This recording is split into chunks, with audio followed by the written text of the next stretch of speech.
Thank you, Madam Chair and Ranking Member Cantwell. My name is John Whiddon. I'm a retired U.S. Coast Guard commander and a former helicopter pilot living in Kodiak. I'm also a member of the Kodiak City Council. I'm going to digress for just a second, as the Lieutenant Governor did, and kind of explain why I'm here. I was at a recent SWAMSE meeting, so for those that don't know, that's Southwest Alaska Missile Conference, and I had an opportunity to talk to Rick Gifford and Mr. Mack.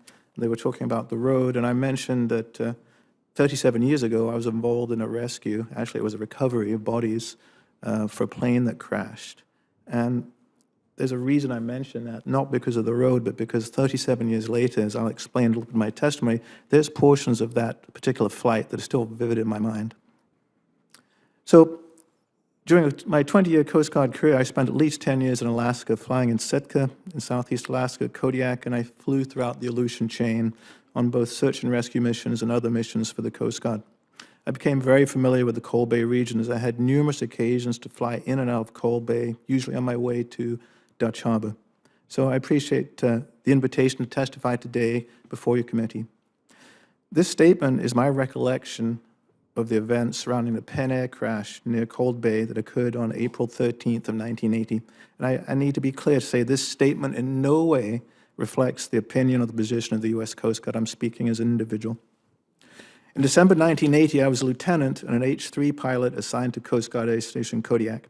I'd accumulated almost 2,000 hours of helicopter time and was considered an experienced Alaska pilot. 2 months prior, on October 4th, 1980, I participated in the rescue of 522 passengers from the sinking motor vessel Princeton Dam near the home of the Lieutenant Governor, 120 miles offshore of Yakutat, which required a multinational response. Up to that point in my career, I had responded to several plane crashes in Louisiana and Alaska, including one, and I mention the name because you'll be familiar to, is the Leonard Skinner crash near Jackson, Mississippi, and we were on scene within 20 minutes and had the survivors to a hospital within 30 minutes. This particular case involving a Pen Air crash near Cold Bay was the third plane crash that I responded to in my first year in Alaska. Coast Guard Air Station Kodiak received notice of an overdue Pen Air flight with a pilot and 3 passengers who'd been en route from King Cove to Cold Bay on December 13th, 1980.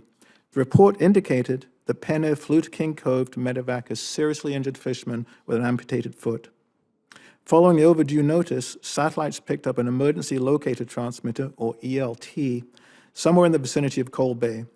A helo was launched from Kodiak to Cold Bay and searched all day in a heavy snowstorm, but was unable to locate the plane crash. Although the ELT was still transmitting, due to the heavy snow and low visibility, the crew just was unable to locate the crash. While the ELT signal was still transmitting, it was difficult to pinpoint, most likely due to atmospherics. And it should be noted, at that time, there were no GPS, there were no night vision goggles. The only navigation equipment was limited Loran-C and VOR DME, and in most cases in Alaska, visual navigation complemented by local knowledge. My crew and I were assigned to fly down to Cold Bay in a C-130 to relieve the first helo crew and continue the search after they ran out of crew mission time. Upon arriving in Cold Bay, we were briefed with the on-scene crew, loaded our gear, picked up a state trooper, and then took off to search for the LT. Although it was still snowing heavily, the visibility had picked up to just under a mile, and within an hour of searching, we were able to pinpoint the ELT, and shortly after spotted the plane 7 miles from the end of the runway, just 7 miles from the end of the runway. We landed on the tundra approximately 50 yards from the plane crash, and the plane appeared to impact to the ground in a level attitude. There was no indication of a fire. The cockpit windows and side window were broken, but the airplane was mostly intact. All the occupants were deceased, but still sitting upright in their seats.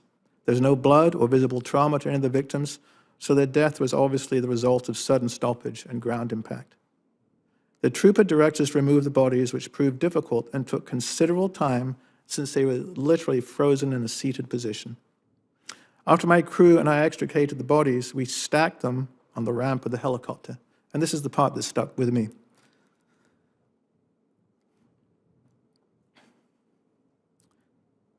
I recall later looking back from the cockpit at the tangle of arms and legs, all pointing in different directions. NASA memories lasted 37 years. The trooper also requested to remove the engine, which was partly detached, and my mechanic removed a few mount bolts, and we helped drag the engine to the helo, where we used to hoist and lift the engine up. Once all the victims and the engine were on board, we flew the short flight back to Cove Bay and unloaded the bodies and the engine. The snow had continued to fall all day and the weather was forecast to deteriorate, so we quickly refueled, took off for the 4-hour return trip back to Kodiak. By the time we got to Port Whiddon and made the right turn to follow the river through the Aniakchak Pass to Shelikof Straits, it was completely dark and snowing heavily. Again, we had no night vision goggles at that time. We had no GPS.